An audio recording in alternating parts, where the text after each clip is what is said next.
Okay, so let's talk about how tensioning of the foot is so important, not just when we're doing our field drills, our activation, and all those things, but I want you to see how just the understanding of how to have stiffness through the foot and through the ankle changes your ability to be explosive, because it changes what muscles get used at what time and how the leg actually moves through space.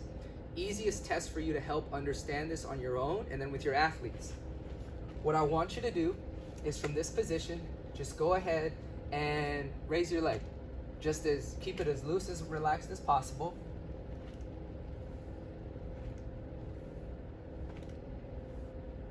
And I want you to really feel what's pulling your leg up. Now hold it and feel everything that's kind of keeping that leg there. Relaxed foot, everything. Okay? Now, do the same thing. First, by pulling the toes up as hard as you can towards your face. And then when you bend the knee, you better keep those toes flexed and pulled towards your face. Not exactly dorsiflexion. Don't think about the whole foot. Think about pulling the toes as the ball of your foot stays pressed down. Okay? And if that's too complicated for you to understand exactly what I mean by that, it's because I'm wearing a shoe. But think about it as similar to dorsiflexion, but not quite pulling the whole foot. Focus on the toes. Now, focusing on the toes, do the same thing and bring your knee up. And I want you to think about how differently and what muscles are firing when you're doing it in this manner. When you keep the foot tensioned and stiff, and when you learn to move that way, the tibia and fibula get locked into whatever the femur does. This becomes one whole mechanism of movement. And we have to understand that that movement has to come from the hip, because the femur is a joint in relation with the hip. And whatever the hip does, whatever the pelvis does, the femur has to follow.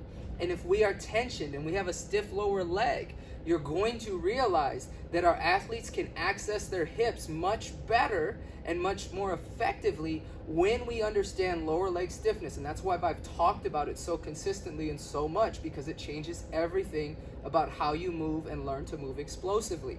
And the easiest way for you to, once again, even further understand that and understand how fascial lines and tensioning is important in every drill we do is through tension.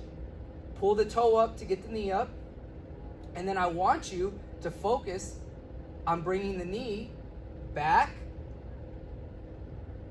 and through.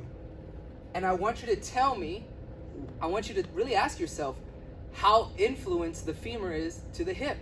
Whatever the femur does, the tibia and fibula have to follow if they're tensioned and stiff, because it locks them in place. That's what lower leg stiffness provides and tensioning provides for us.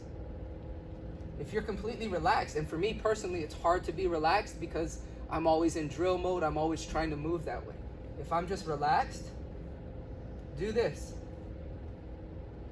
Do the same thing. And feel the difference. You literally feel your foot as an anchor, as opposed to your hip dictating where you go. And that causes a lot of what you guys are talking about when it comes to, well, my kid is still opening early, because you go from here and we have good tension, and then you lose tension when you go through and you let the foot flop. And I've said that plenty of times. When it flops, it's not going to operate very well, and it doesn't matter what you created here, because you didn't keep tension. That is going to be the tendency for your athlete to continually try to reach, and they are going to be foot driven, not hip driven. And that's why their hips don't remain at the same height.